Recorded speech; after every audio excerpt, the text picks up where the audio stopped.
Me llamo Nathan Ruiz, tengo 47 años, y llevo tanto tiempo manejando camiones de larga distancia que, si soy honesto, ya no recuerdo en qué momento la carretera dejó de ser un trabajo y se convirtió en la única parte de mi vida que todavía parecía tener sentido. Nadie te dice eso cuando empiezas.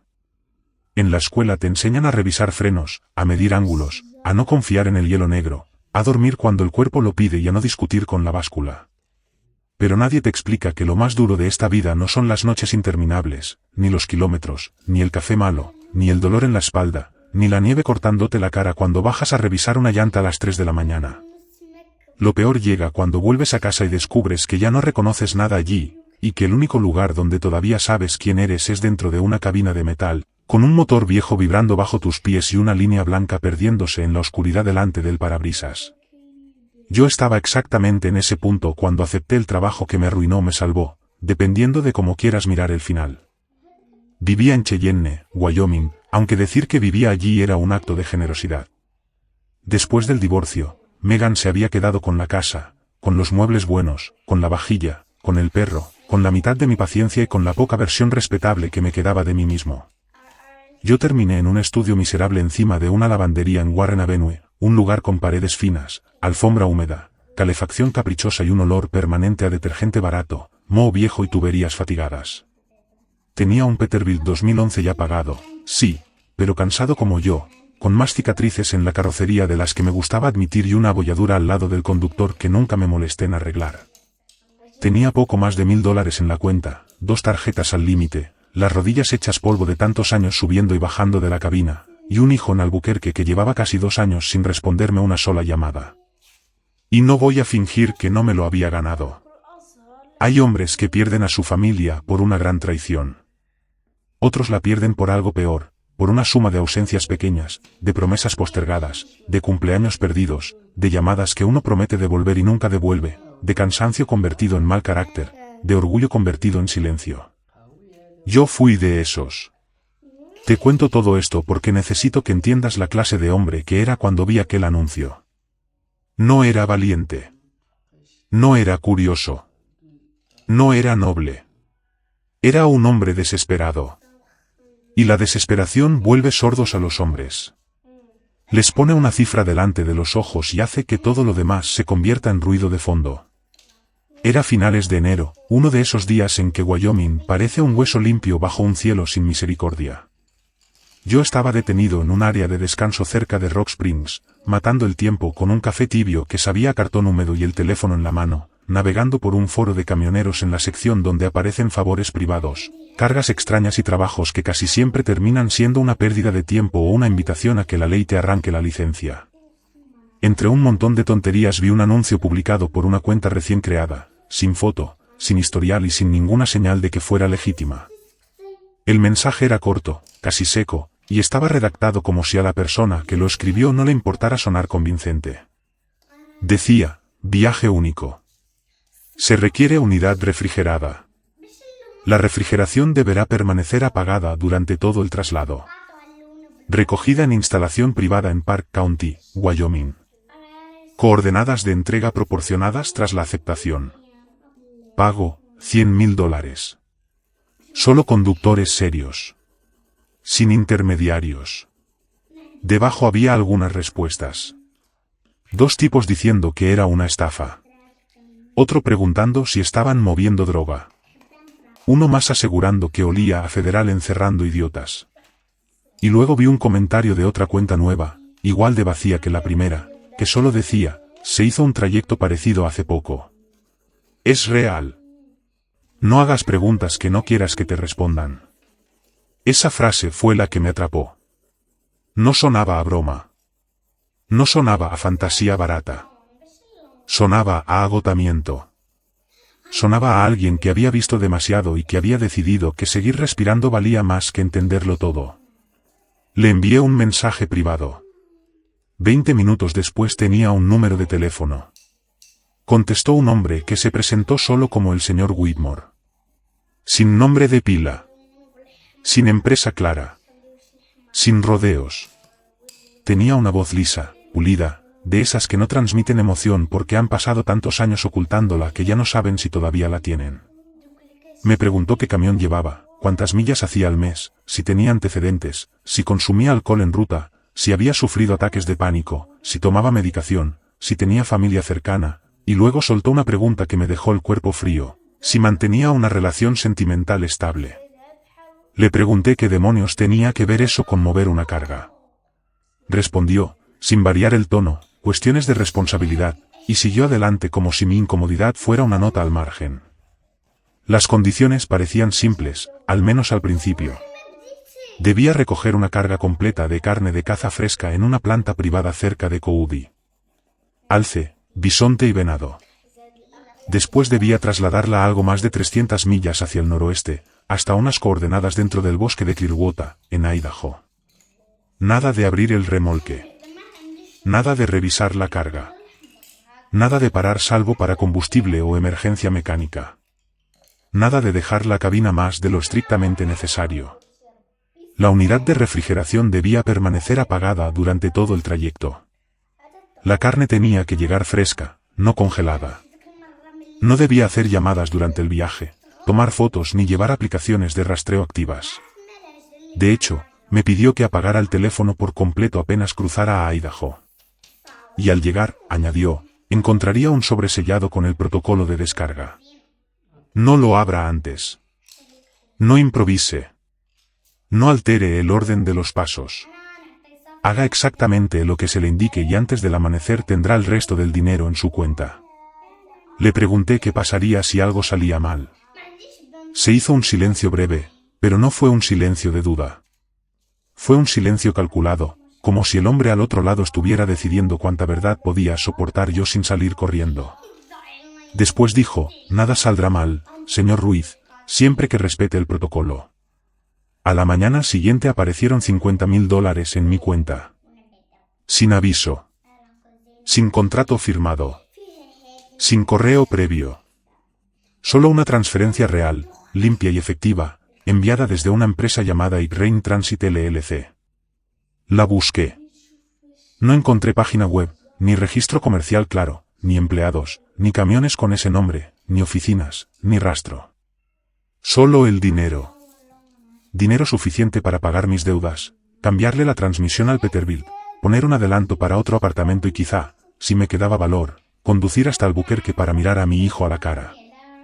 El viaje de recogida fue al sur de Coudi, más allá de una carretera secundaria que, tras el último rancho visible, se convertía en una lengua de grava apagada entre colinas frías. Park County en invierno tiene una manera particular de empequeñecer a cualquiera. Todo parece antiguo, inmenso y deshabitado. El cielo parece demasiado grande para el hombre, y la tierra demasiado vieja para preocuparse por él.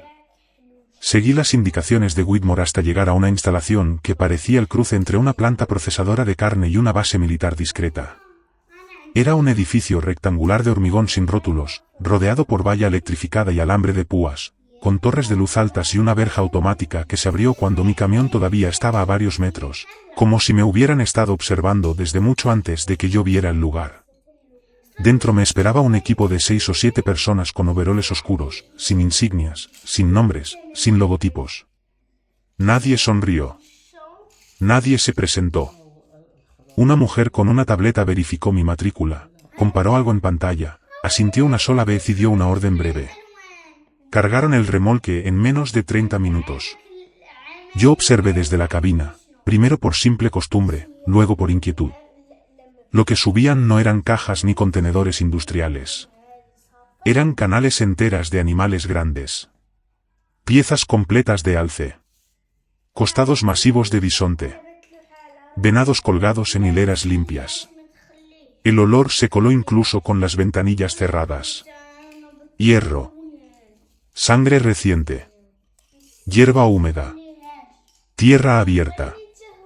Yo había transportado cuero, alimento animal, restos de matadero, subproductos de carnicería, y sabía distinguir el olor de un frigorífico industrial del olor de algo que había corrido libre hasta poco antes de morir.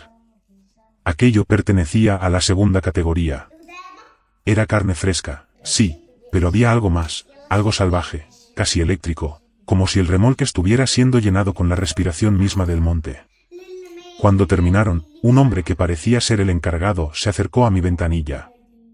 Fue el único que me sostuvo la mirada. Llevaba barba corta, piel castigada por el clima y unos ojos que parecían saber mucho más de lo que pensaban decirme.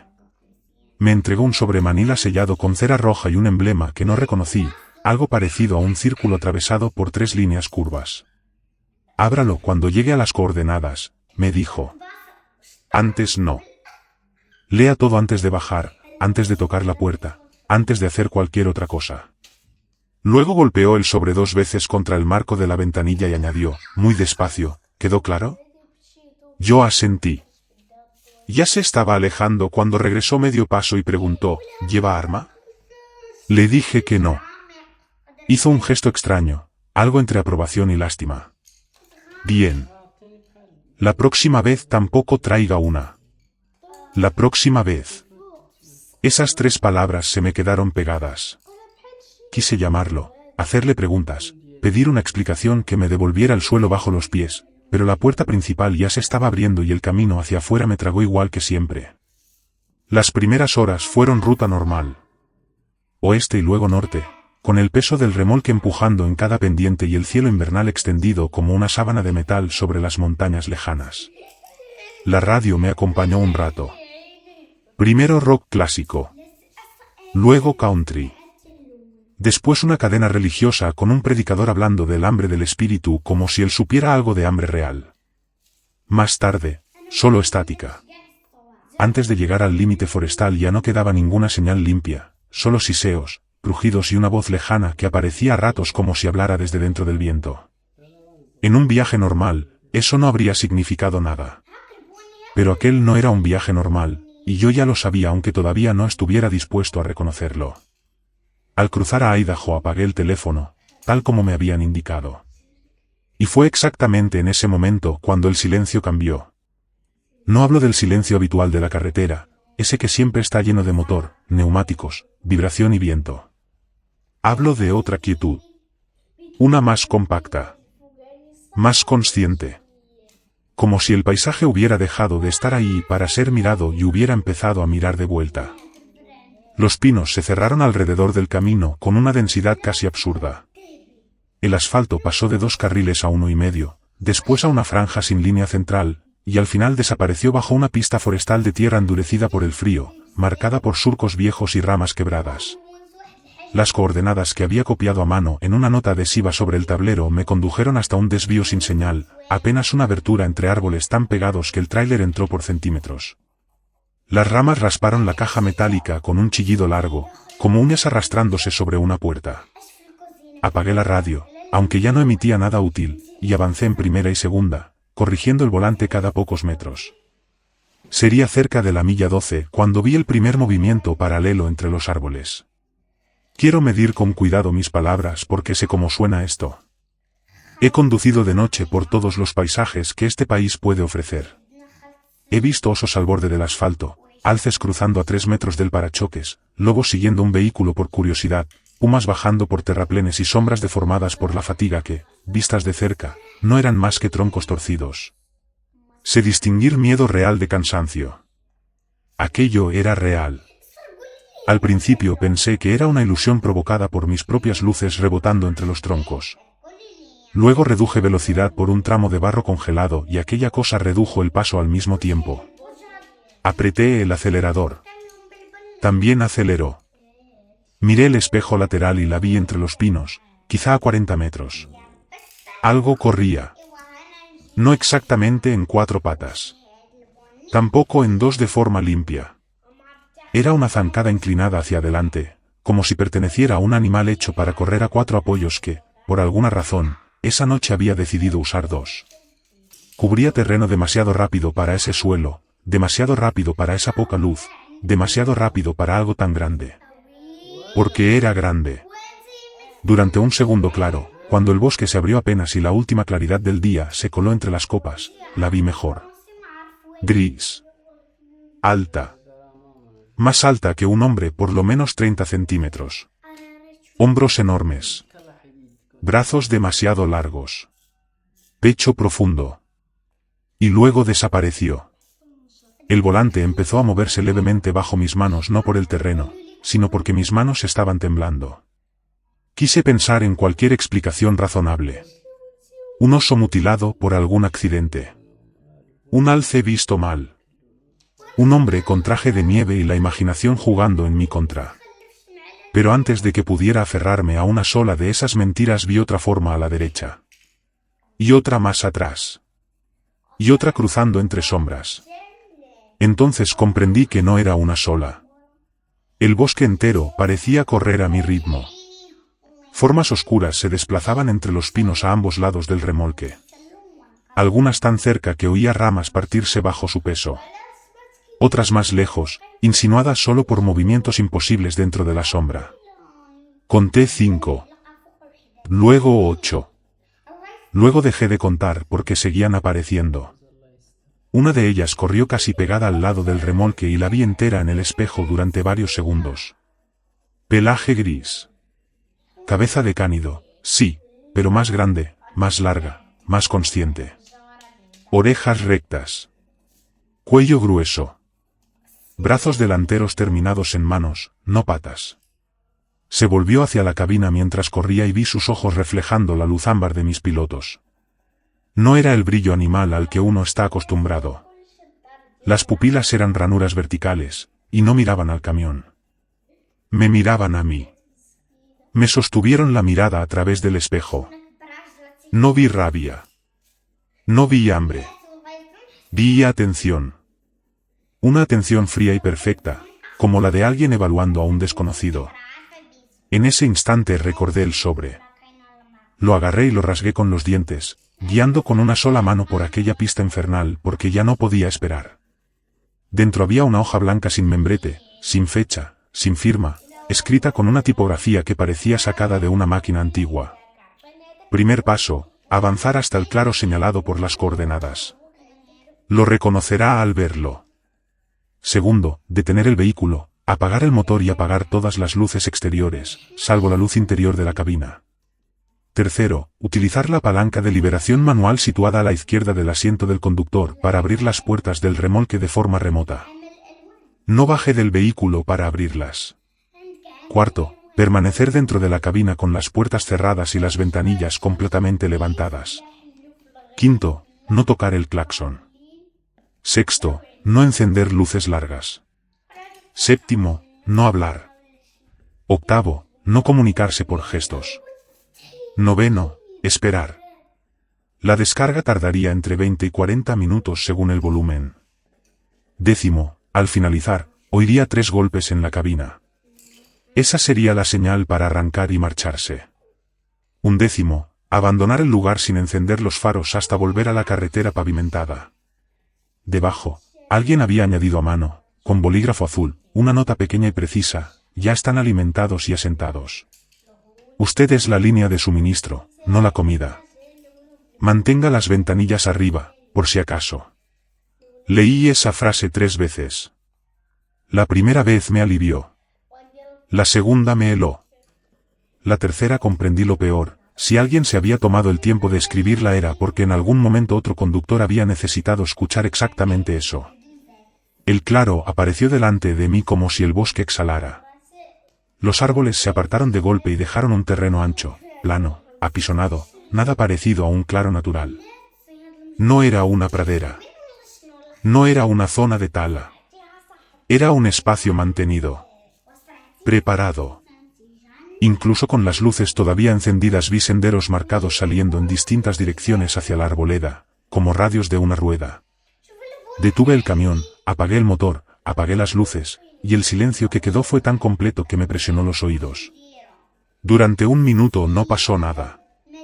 Solo estaba yo en medio de un bosque de Idaho, en pleno invierno, con casi 2 toneladas de carne fresca detrás, y la certeza de que no estaba solo. Después accioné la palanca. El golpe seco del seguro liberándose resonó como un disparo. Las bisagras chillaron. Las puertas del remolque se abrieron solas y quedaron oscilando contra los laterales. 30 segundos. Tal vez menos. Luego pasos. No pasos humanos. No pasos animales. Algo intermedio que mi cerebro se negaba a clasificar.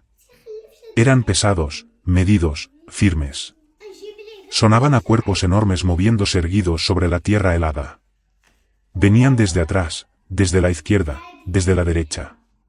Convergieron hacia el remolque. Oí un peso subiendo al parachoques. Sentí como el tráiler se inclinaba. Después el interior de la caja comenzó a crujir. Los ganchos metálicos traquetearon. La carne empezó a desaparecer. Pero no sonaba a manada alimentándose. Sonaba a cuadrilla trabajando. A hombres descargando en silencio. A un sistema ya practicado. Resistí todo lo que pude sin mirar. Luego el instinto perdió contra la necesidad y observé por el espejo lateral. Vi figuras yendo y viniendo entre la caja y la línea de árboles. Cargaban piezas enteras de alce sobre hombros imposibles, como si no pesaran nada. Sus cuerpos eran una mezcla obscena de lobo y hombre, sí, pero vistos de cerca no parecían monstruos improvisados por una mente enferma, sino criaturas terminadas, completas, pertenecientes a una lógica distinta. Había grandes, de pelaje casi blanco bajo la luna. Otros más pequeños, veloces, oscuros, juveniles quizá. Se emitían sonidos entre ellos, cortos, secos, rítmicos. No parecían gruñidos. Parecían instrucciones. Vi a uno hacer un gesto con la cabeza y dos más obedecer. Vi a otro revisar el interior vacío del remolque antes de dar un sonido más grave que parecía marcar el final de una fase. Aquello me provocó más terror que si hubieran sido bestias salvajes. Porque salvaje es una cosa. Organizado es otra. Cuando el remolque quedó vacío, el claro volvió a hundirse en una quietud espesa. Entonces uno de ellos se acercó a mi puerta. Lo oí antes de verlo. Pasos lentos. Medidos.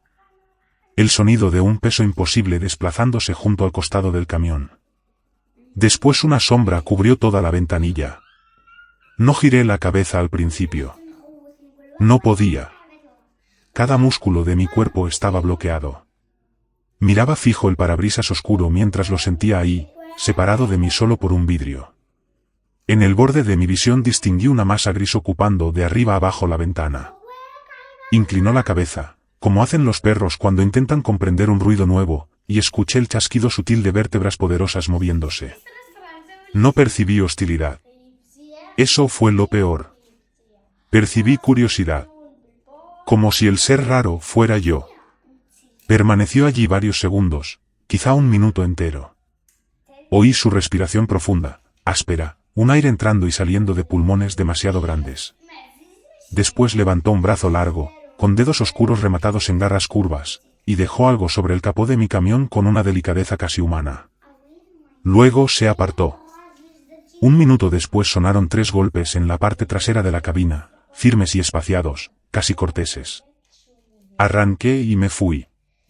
Sin faros, como indicaban las instrucciones. Conduje solo con la luz de la luna, la palidez del camino y el remolque vacío meciéndose detrás como una caja fúnebre. Cuando por fin alcancé el asfalto, seguí casi una hora más antes de detenerme en un área de descanso desierta. Eran cerca de las 3 de la madrugada. Dejé el motor en ralentí, encendí la luz interior y traté de recordar cómo se sentía ser una persona normal.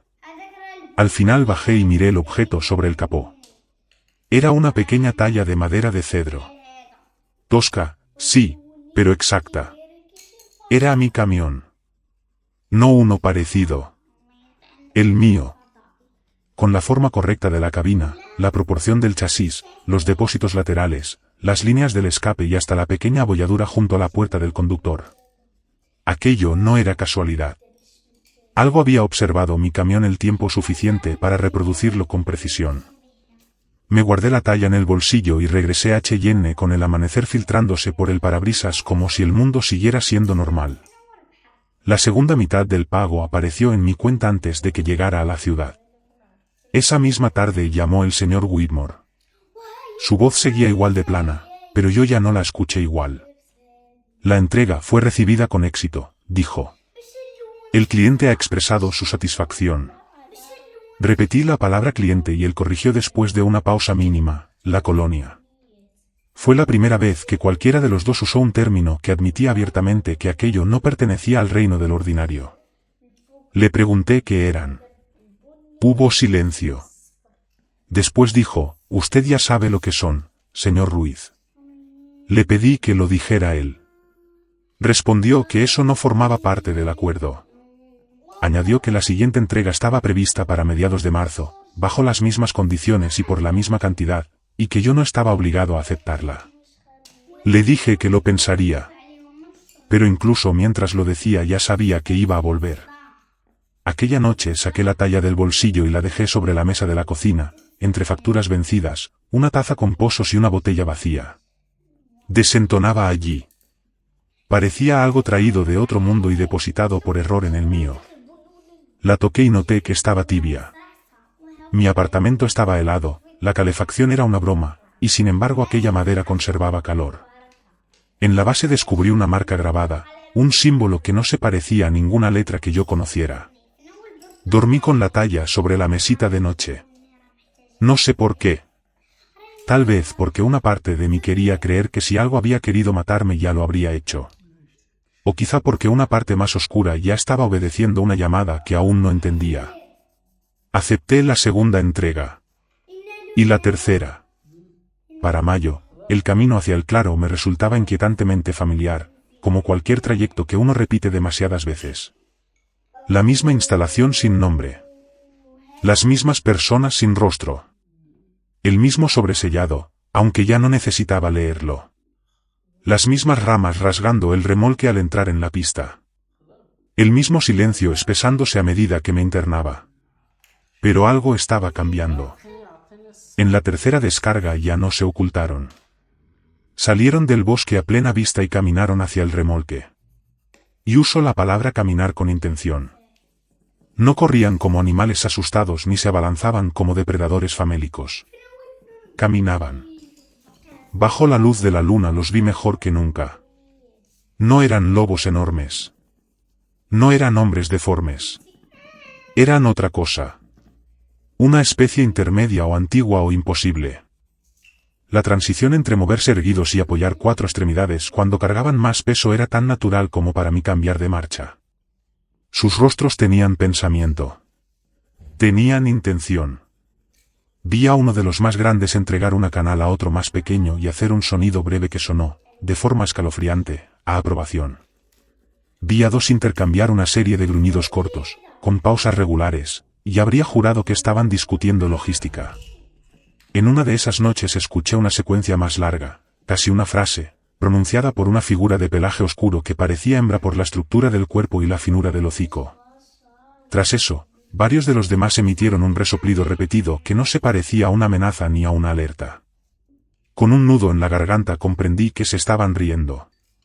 Se estaban riendo mientras descargaban centenares de kilos de carne fresca traída por mí. Empecé a estudiarles las jerarquías, aunque jamás habría admitido entonces que ya no solo les temía. También quería entenderlos. Había uno joven, esbelto, de pelaje dorado, siempre demasiado cerca del camión. Había una figura negra de hombros brutales que parecía encargarse del perímetro, moviéndose alrededor del claro sin tocar nunca la carga.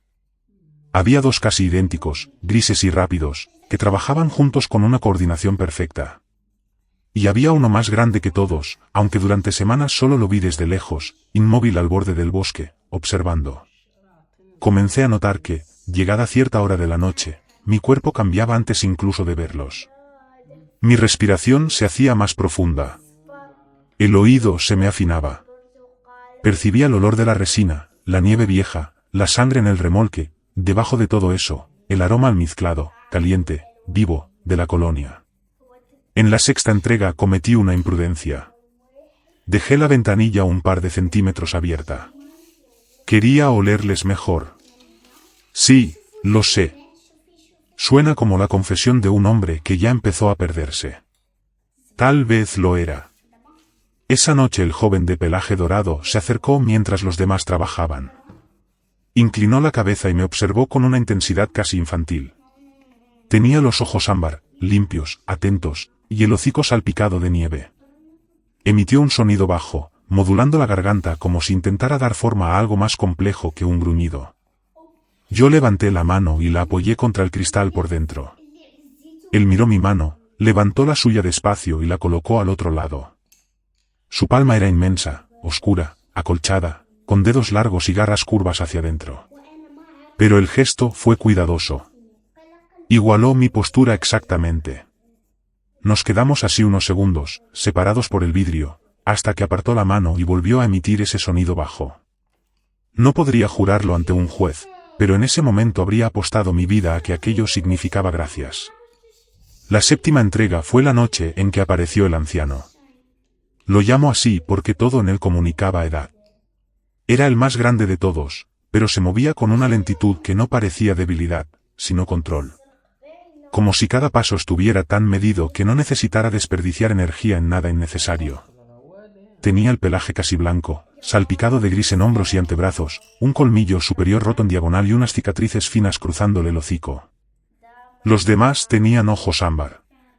Los suyos eran cobrizos, más profundos, más viejos. La primera vez que se acercó a la cabina llevaba un recipiente humeante entre las manos. No sé si era una taza de cerámica áspera, una copa de piedra o una pieza tallada en alguna madera muy dura, pero soltaba vapor en el aire helado. Esperó junto a mi ventanilla hasta que la bajé del todo, desobedeciendo por completo todas las instrucciones que me habían dado. Me ofreció el recipiente. El vapor olía a corteza, hierbas, pino fresco, miel amarga y algo mineral, antiguo, como agua que ha pasado mucho tiempo bajo tierra. Lo tomé. Sus dedos no llegaron a tocar los míos, pero sentí el calor del cuenco y el calor inmenso del cuerpo que lo sostenía. Me miró con esos ojos cobrizos, sin agresividad y sin urgencia, como si me estuviera concediendo una elección. Bebí. No era té. No era caldo. No era alcohol. Era algo entre todo eso. Entró ardiente y luego se abrió dentro de mi pecho como una brasa amable. Sentí una oleada de alivio tan profunda que casi me echaron a llorar los ojos. Era como si aquella bebida hubiera encontrado nudos antiguos dentro de mí, años de culpa, cansancio, rabia, soledad, y los hubiera aflojado sin pedir permiso. El anciano esperó a que terminara, inclinó la cabeza de forma lenta y solemne, tomó el recipiente vacío y se alejó. 3 golpes. Arranqué. Pero algo había cambiado. Lo supe antes de llegar siquiera al asfalto. El volante me parecía más ligero. Mis manos reaccionaban más rápido. La oscuridad delante del camión parecía menos cerrada. Durante los días siguientes dormí poco, pero no me sentía cansado. Caminaba por el apartamento y escuchaba cosas que antes no oía, tuberías vibrando 2 pisos abajo, una discusión amortiguada en el edificio de enfrente, el zumbido de una nevera en un apartamento vecino. Pensé en estrés. Pensé en insomnio. Pensé en sugestión. Luego llegó septiembre y con él la primera luna llena después de aquella bebida. Yo estaba tumbado en el sofá, con la televisión encendida sin prestarle atención, cuando la luz me cayó sobre el antebrazo izquierdo. Allí tenía una pequeña cicatriz reciente, una herida tonta provocada por un tornillo bajo el tablero. Bajo la luz lunar vi algo moverse debajo de la piel. No sangre. No infección. Un resplandor.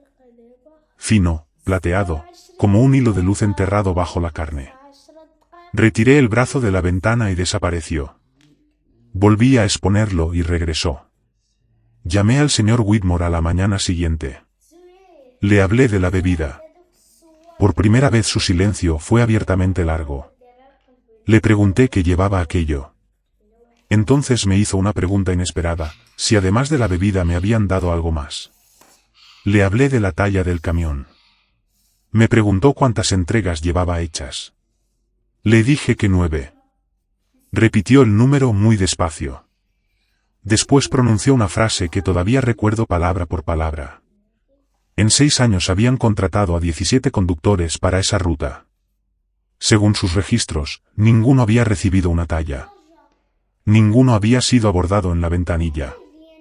Ninguno había aceptado una bebida. Entonces, ¿qué significa?, pregunté. Y respondió, significa que lo eligieron. Le pregunté para qué. Dijo que no lo sabía con certeza. Pero también dijo algo peor, que tuviera atención, no pánico. Acepté la siguiente entrega. Luego otra. Luego otra más. Cada vez se acercaban un poco más. Cada vez el anciano estaba allí. En octubre solo me observó. En noviembre se aproximó a la ventanilla y apoyó una mano sobre la puerta, como si verificara que yo seguía dentro. En diciembre, durante una nevada feroz, la pista estaba casi intransitable y aún así llegué al claro 2 horas tarde. Ellos ya estaban esperando. Inmóviles bajo la nieve, docenas de figuras altas y silenciosas, como si hubieran brotado del mismo bosque. El anciano se plantó frente al camión. La luz interior me permitió verle el rostro mejor que nunca, el colmillo roto, las cicatrices, el pelaje mojado de copos, los ojos cobrizos profundos como carbones viejos. Se acercó a la puerta del conductor. Apoyó la mano exactamente donde el joven había apoyado la suya meses antes, solo que ahora ya no había cristal de por medio, solo metal. Y entonces habló. No con sus sonidos guturales. No con esa lengua suya de ritmos y respiraciones. Habló en inglés. Una sola palabra, áspera, deformada por una garganta no hecha para nuestra fonética, pero inconfundible. Home. Hogar. Lo dijo mirándome a los ojos a través del vidrio y de la nieve. Abrí la puerta. Todavía hoy no sé por qué. No hubo hechizo. No hubo orden mental. No hubo pérdida súbita de voluntad. Simplemente sentí que si no abría en ese instante me pasaría el resto de la vida preguntándome qué había al otro lado de ese miedo. Bajé al suelo nevado. El frío me mordió la cara. El anciano me observó sin moverse. Era inmenso, sí, pero de cerca lo que más impresionaba no era su tamaño sino la presencia. Como si estuviera delante de algo no solo vivo, sino antiguo. Alzó apenas el hocico, inhaló mi olor, y luego se giró hacia la línea de árboles. Dio unos pasos y se detuvo. Miró atrás. La colonia esperaba. Yo regresé a la cabina. 3 golpes. Me fui. Pero aquella noche no regresó el mismo hombre que había llegado. A partir de entonces los cambios se aceleraron. La cicatriz de mi brazo empezó a brillar no solo bajo la luna, sino también en la penumbra. Me despertaba de madrugada y veía una luz débil reflejada en el techo del apartamento. Mi olfato se volvió absurdo. Podía distinguir lluvia a horas de distancia. Gasolina por marcas. Miedo humano por el sudor. Una vez, en una gasolinera de Termópolis, supe que la mujer de la caja tenía un perro antes de ver una foto o un pelo en su ropa. No solo supe que tenía perro. Supe que era un border collie. Supe incluso que dormía dentro de casa y que una de sus patas delanteras había estado lesionada tiempo atrás. No me preguntes cómo. Simplemente lo supe. Mi cuerpo también cambió. La grasa que arrastraba desde los 30 empezó a desaparecer. Las articulaciones dejaron de dolerme. Una contusión morada en el costado se esfumó en un día. Un corte pequeño en el nudillo cerró en cuestión de horas. Empecé a dormir menos, a necesitar menos café, a sentir una energía tensa y extraña acumulándose en mí cuando caía la noche. La luna llena se volvió insoportable. No podía dormir. Caminaba de un lado a otro del apartamento, sentía el pecho apretado, el corazón en un ritmo demasiado fuerte y una especie de sonido creciendo dentro de mí, una vibración que quería salir convertida en algo que no era palabra ni grito. Empecé a soñar con el claro incluso cuando no tenía entrega. Soñaba con nieve profunda, con árboles altísimos, con una respiración fría saliendo de mi pecho, con patas hundiéndose en barro helado, con la tierra latiendo bajo mis uñas. A veces despertaba de pie, junto a la ventana, con las manos apoyadas en el cristal y los dientes doloridos de tanta presión en la mandíbula. En enero llamé otra vez a Whitmore y le exigí que me dijera qué me estaba pasando. Me preguntó si aún conservaba la talla. Le dije que sí, que la llevaba en el tablero del camión desde la primera entrega. Con los meses la madera se había oscurecido, como si hubiera envejecido, pero los detalles se volvían más nítidos, casi imposiblemente nítidos. Entonces me contó la única historia concreta que, según dijo, había encontrado en los archivos. En 1958, un guardabosques federal se había topado con la colonia por accidente. No lo habían matado. Le habían dado una talla. Meses después el hombre renunció a su puesto, vendió su casa, se despidió de su familia y desapareció en el bosque. Hallaron su camioneta aparcada cerca de un sendero remoto. A él nunca lo encontraron. Le pregunté si me estaba diciendo que lo habían convertido en uno de ellos. Respondió, no exactamente. Lo aceptaron. Hay una diferencia. Yo le pregunté qué diferencia era esa. Whitmore tardó tanto en responder que pensé que había colgado. Cuando volvió a hablar su voz sonaba más cansada que nunca. La talla no es un recuerdo, señor Ruiz. Tampoco un regalo. Hasta donde he podido determinar, es una invitación. La bebida acelera el proceso. Le grité que dijera de una maldita vez qué proceso. Y respondió, en voz baja, usted ya lo sabe. Le colgué. Me quedé en el estacionamiento, con la calefacción del camión encendida y la talla sobre el tablero, mientras una parte de mí se enfurecía y la otra, la peor, la más nueva, sentía una certeza honda e inexplicable. Ya sabía la respuesta. Me la negaba en voz alta, pero mi cuerpo la conocía. Conocía el olor de la colonia. Conocía el ritmo del claro. Conocía la llamada del norte. Empecé a alejarme de la gente. No a propósito al principio. Simplemente me costaba soportar los lugares cerrados, las luces fluorescentes, el olor químico de los supermercados, el ruido de las ciudades pequeñas. En cambio, cada vez que tomaba una ruta que me acercaba a bosque abierto, nieve limpia o valles vacíos, mi respiración se calmaba. Una noche paré en un motel barato cerca de Dubois y pasé 2 horas de pie en el balcón, sin chaqueta, bajo el frío, solo escuchando el viento entre los pinos. Me sentía más en paz allí que en cualquier conversación humana de los últimos 5 años. Pensé en mi hijo cada vez más. Quizá porque la transformación me estaba empujando hacia una verdad incómoda. Antes de que algo dejara de ser humano dentro de mí, yo debía intentar serlo al menos una vez más con él. Llamé varias veces. No respondió. Empecé a grabar mensajes de voz. Primero torpes. Luego más sinceros. Le conté que lamentaba haber sido un hombre que siempre estaba de paso. Le dije que no sabía arreglarlo ya roto, pero al menos quería dejar de fingir que no estaba roto. Le pedí perdón sin justificarme. No mencioné nada de la colonia. ¿Cómo iba a hacerlo? ¿Cómo iba a decirle a tu hijo, al que ya casi perdiste, que quizá estás dejando de pertenecer al mundo que ambos comparten? La última entrega programada fue a mediados de febrero. Todo el trayecto me sentí distinto. Más alerta. Más en sintonía con la noche. Cuando entré por la pista forestal no necesité mirar la nota adhesiva con las coordenadas. Habría encontrado el camino incluso con los ojos cerrados. El claro me esperaba. Ellos también. Pero esa noche no descargaron de inmediato. El anciano se acercó antes de que yo accionara la palanca. Puso ambas manos sobre el capó y bajó la cabeza, como si escuchara el motor respirando.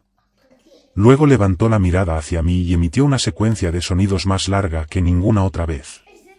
No entendí las palabras, si es que eran palabras, pero entendí el tono. Era una pregunta. O una invitación más directa. Liberé el remolque. Descargaron en silencio. Cuando terminaron, el anciano dejó algo nuevo sobre el capó. No era otra talla. Era un collar trenzado de cuero oscuro con pequeñas piezas de hueso pulido y una piedra negra en el centro. No lo toqué en el momento. Esperé a llegar a la carretera. Luego lo levanté con cuidado. Olía a humo, resina, piel curtida y a ellos. Me lo guardé sin decidir si estaba aceptando algo o simplemente posponiendo una decisión. Esa misma noche, de regreso a Cheyenne, comprendí que ya no me interesaba el dinero. 100.000. 200. 1.000.000. Nada de eso pesaba lo mismo que la sensación que había empezado a crecer dentro de mí, la de estar siendo reclamado por algo que, de manera absurda, no me resultaba del todo ajeno. Durante los días siguientes la talla del camión amanecía en lugares distintos del apartamento. Primero pensé que la movía sin darme cuenta. Luego desperté una mañana y la encontré sobre el alféizar de la ventana abierta. Otra vez apareció en el fregadero, seca pero tibia, como si alguien la hubiera colocado allí minutos antes. Otra noche la dejé sobre la mesa y al amanecer estaba junto a la puerta principal, apuntando hacia afuera. Puede que quieras creer que me estaba volviendo loco. Yo también lo intenté. Consideré ver a un médico. Consideré internarme. Pero cada vez que pensaba en explicarle a un extraño que una colonia de criaturas imposibles me había marcado de alguna forma, que una bebida extraña había alterado mis sentidos y que la luna me estaba deshaciendo por dentro, sentía algo peor que vergüenza. Sentía que estaría traicionando una verdad que mi cuerpo ya había aceptado. Así que hice lo único que me quedaba por hacer. Decidí volver al claro sin carga, sin orden, sin horario. Solo para ver si ellos seguían allí cuando no hubiera carne de por medio. Conduje 2 noches después.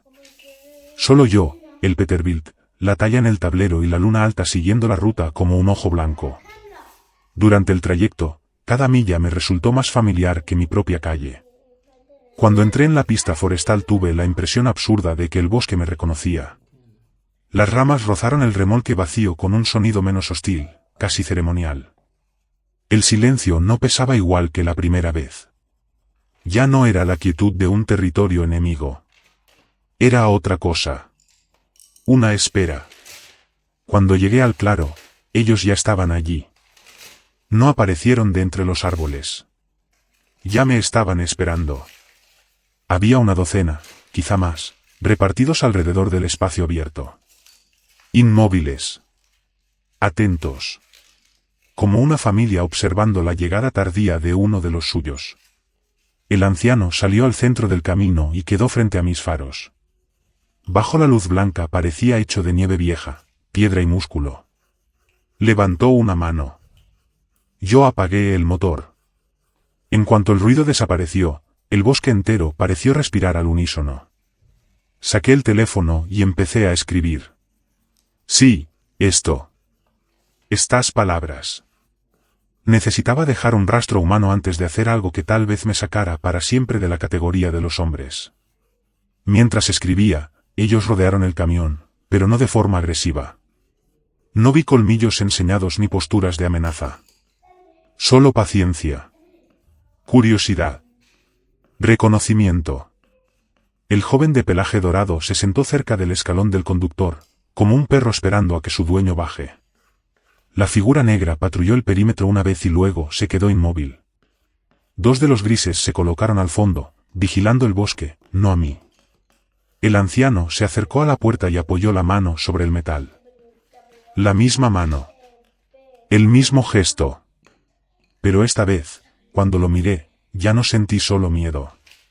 Sentí tristeza, alivio, culpa y una especie de hambre que no era de comida. La certeza de haber pasado demasiados años viviendo a medias. Pensé en Megan. Pensé en el hombre en que me convertí después del divorcio, pequeño, cansado, rabioso, errante. Pensé en mi hijo escuchando quizá mis mensajes algún día. Pensé en lo fácil que sería llamar a esto maldición para librarme de la responsabilidad. Pero la verdad era más difícil.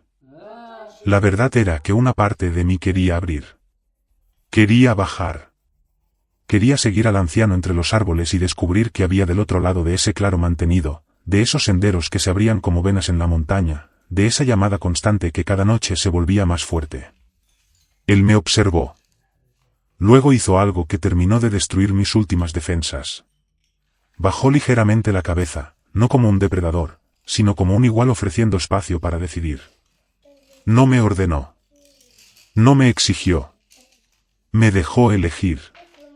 Y yo comprendí, con un dolor limpio y final, que tal vez eso era lo más cerca que había estado del respeto en muchos años.